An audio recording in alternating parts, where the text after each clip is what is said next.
talking about truth. Now, imagine for a moment that your neighbor invited you to a party, and you, being a good neighbor, decided to ask, hey, is there something I can bring?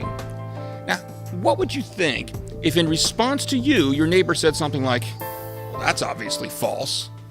When I was a kid, my favorite show growing up was the old Adam West and Burt Ward Batman.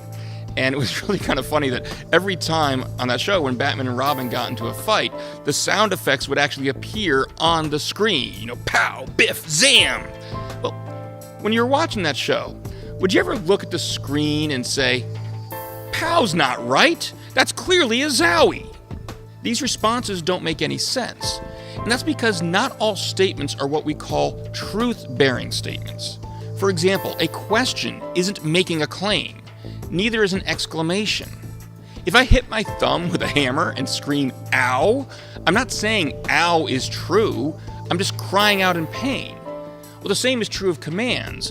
When I tell my kids to clean their room, that's not a statement that's capable of being either true or false, it's just what I'm telling them to do.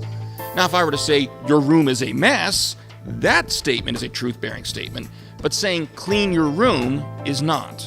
So the first thing we need to do before even getting into whether something is true or false is to take a look at it and see, is it a declaration or a proposition?